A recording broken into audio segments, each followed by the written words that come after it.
What's up, YouTube? It's your girl, Bookish Nerdy Girl, coming at you with another video. Because it is the month of October, I decided to do a scary reaction.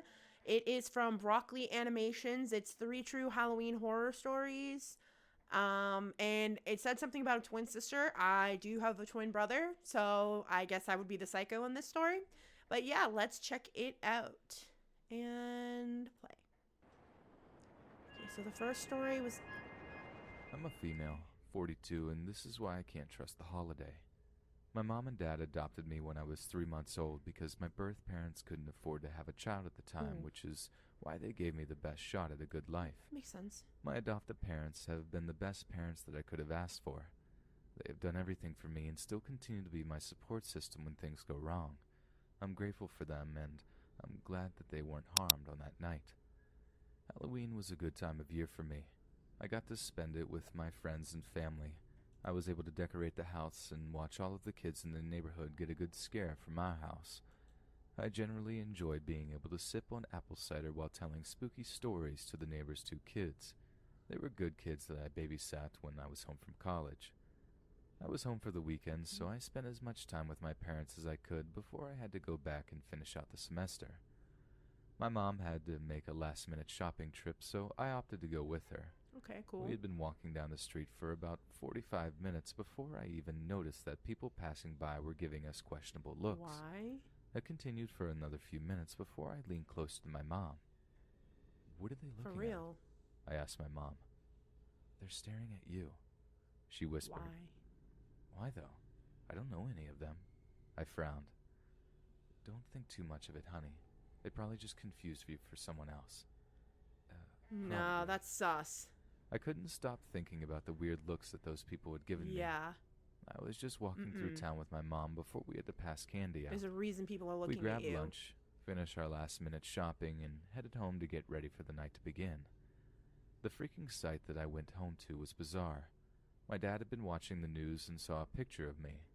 Apparently I had robbed a bank What? and shot 2 people who were in critical condition earlier that week. The thing that baffled me the most was the fact that I'd never done anything illegal in my entire life. The fact that I was wanted for a crime that I didn't commit sent my mom into high alert. She started talking about the what-ifs of the situation, They and could my think dad seemed to know what she was talking about. The police showed up at my house, arrested me, and brought me in to ask me questions about the robbings and shootings earlier that week. They did release me, but they told me not to leave town because they'd be back if they had any more questions. My family was livid. The entire thing made me sick to my stomach. I laid down in my room for a while before waking up to hear someone screaming downstairs.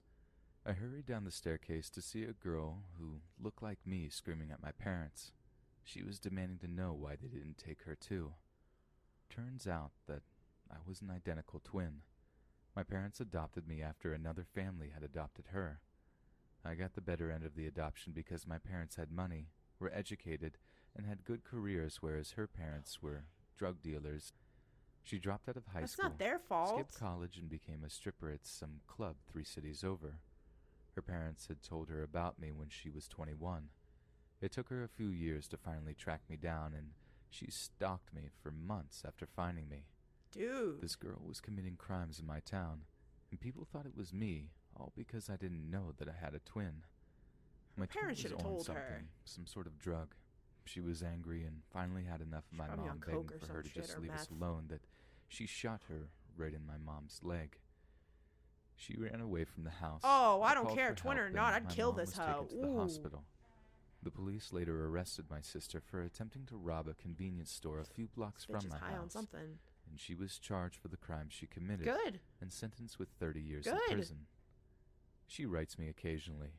She threatens my parents and myself because she still can't let go of the fact that I grew up with a better life. It's not her fault. At times, I'm still baffled at the fact that she exists at all. It truly was like a horror movie. I'm telling y'all, be safe out there. It's not something that could have been prevented. Yeah. It happens, and Halloween isn't my holiday anymore. Don't blame you. All because of my insane Seriously, twin. be careful out there, people. Like, no. Oh my god. I've recently moved to a new area due to my work, and it's far away from my family and friends. Okay. It's a weird little cul-de-sac area. I'm currently working on finding friends here, but I work Monday through Friday. Makes sense. And go to visit my parents on the weekends, so it's very hectic. I start at 7 a.m. and finish around 5:30, 6, or 7 at night, so you can imagine that when I get home, I just want to eat and go to sleep. One day I come home and there's this old couple standing outside my door. Old people are sus too, dude. As the couple that lives directly opposite my house, and even hand me some home-cooked dinner. I say thank you and mention that I would invite them in, but there's still a lot of boxes everywhere, and I was quite embarrassed. Yeah. I say I've moved to a new city on my own due to work. We small talk for a few more seconds, and I'm soon inside my house. Why do they want to know so much about I her? honestly put the food that they've given me in the fridge and think I'll just head straight to bed. In the morning, I see the food that they've given me half-eaten, and now in the sink. I must have been way too tired last night to remember eating this. I don't think so. The next night, I'm coming home from work, and I see the old lady waving at me from her kitchen window. That's creepy. I vaguely wave back and head inside. Nothing else really happens that night. I feel like the next night, it might just I've had them the being shittiest like day them ever at being work. nice, but I don't know. I had to stay behind at work I don't know. I half guess an I'm hour mad over paranoid. due to an unhappy customer, and I had been craving my bed all day. I pull up outside my house, and I see the old couple standing outside their house. Are they keeping a record of what times I come home? Yeah, that's weird. I quickly ask myself. I'm honestly not in the mood for creepy-ass neighbors and making small talk again. I didn't know these people, and I don't know or understand why they're trying to socialize I don't with get me. that either. Plus, the day I've had, I'm not in the best of moods. I brace myself for the lame conversation that I'm about to have. Getting out of my car, I just wave generally in their direction and start fumbling in my purse to find the keys to my front door. Excuse me, miss. Come over for some dinner? You look so tired. The old lady kept saying to me. It's nice, but I I don't know say you something do. about me being too tired while generally getting annoyed. They wouldn't hold up. I open my door and I'm just about to step into it. The old guy comes across the road and even takes his hand on my arm, looks me dead in the eyes, and says something cheery about how his wife makes the best pie. No. Okay, Either someone's trying to either they're trying to help her because someone's in her house and they know it, or they're sus and they're creepy. I should be heading off. Hopefully they would take the hint. After In other words, shutting my back the door and fuck up, stepping dude. into their house, the old guy slams the door shut and locks it. They both proceed to tell me that around 6:30 they were looking out the windows for me to give me some chicken stir-fry that they had cooked and saved for me that night. They both clearly saw a man standing in my bedroom window and saw him walk downstairs. They could see him in the living room window walking into the kitchen. They said that they saw my car come into the cul-de-sac and saw him rush back past the living room window. They just saved her life. Up the stairs. They had called the police and had tried to stop me from entering Oh my my god, house. they saved her life. Whoever it was clearly upstairs hiding somewhere. My heart fell. Thank God. I felt dizzy. I glanced to my bedroom window, expecting to see someone there. Nope. But nothing was there. Of course not. Just the curtains wide open.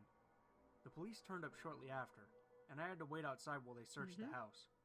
In the crawl space, right outside my bedroom door, they found a homeless man curled up.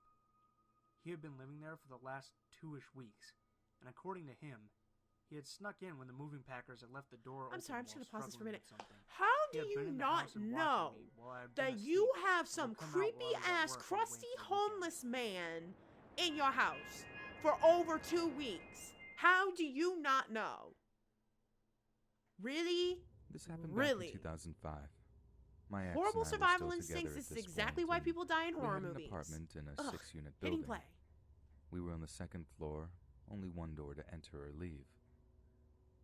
One afternoon, my then-husband wanted to go over to the university campus to hang out at their library. How did you and not check email and such, know? and asked if I wanted to come with him.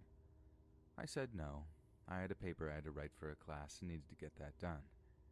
He left, and I started getting settled in to do some writing when I hear the door open and shut again, and I thought he'd forgotten something and had come back, as he was only gone a handful of minutes.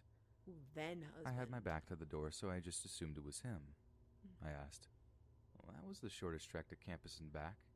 Everything okay?" I didn't get an answer, so I turned around, and it wasn't my partner standing there, but the neighbor who lived across the hall from us, standing in front of my door. Logical. The only means I'm paranoid of as escape shit, I so. had. We live on the 2nd floor, and I'm not about to go jump out of a window Always should turn he around try and to look. tackle me. I'm only 5'2", and this guy is easily 6'3", Always look and no behind slouch. you, turn your back. In other words, he could take me down pretty easily. I snapped at him. Why? What do you think you're doing in my apartment, Jasper? This guy has a serious You have a desk lamp. schizoaffective Throw something disorder at him. that Do what you gotta requires do. heavy-duty medication. No, He'd but been you off can his throw your meds lamp for at some him. time, and our landlord was his carer. Bash him in the head with your computer. When it was time for his monthly Kick shot, him in the he balls. disappeared There's for a plenty while, of things you can do. thinking he'd avoid getting the dose. All he said to me was, "I just want a cigarette." My partner was a smoker real. more than I was, but I wasn't going to pilfer his smokes to give this guy anything. I just wanted him gone. You need to be careful then. He was You fairly can't just be harmless talking for the like most that part, because but they can he go made right me into a quite fit. nervous Don't do that. because he is You gotta. known for busting out all his windows out of his apartment in a psychotic rage one night, and subsequently did the same with the neighbors below him. So, you can understand why I didn't want to engage him. I snapped on him Depending that on he what type of needed to leave, schizophrenia or he I has, was give him calling what the he wants landlord. and then leave. He and then repeated make him himself leave. again, and I again told him as I was reaching for the phone, "I'm going to ring the landlord if you don't get out of my apartment now." Yeah. He took off, and we He didn't could be a see paranoid much of him schizophrenic. after You that. need to just give him what he wants, Ever calm since him that down afternoon, I keep out of my any type door of locked delusion, at and all then get him the times fuck out unless your I know house. someone's on their way over and will be here shortly so they can just come on in. But they know to announce themselves. I ended up moving out of that apartment as Stop. soon as I could. You're making it worse. Okay, so that was Broccoli Animations. That was the end of that video. Definitely interesting. Like I said, I love me a good scary story. I love me a good horror movie. But yeah, I hope you guys enjoyed the video. If you did, please give this a thumbs up. And do not forget to go check out Broccoli Animations channel for their horror stuff. They have uploaded 3 or 4 videos, I think. And like I said, I like their art style, and the people they get for narrations are other YouTube channels as well. So like I said, don't be afraid to go check them out. I am on the path to 500 subscribers, so please subscribe if you enjoy my channel. If you enjoy anything funny, anything comedic style, anything anime, or anything to do with video games or bookish stuff, I am the channel to check out for sure. But yeah, this has been another Bookish Nerdy Girl video. Peace out, guys, and have a happy Halloween.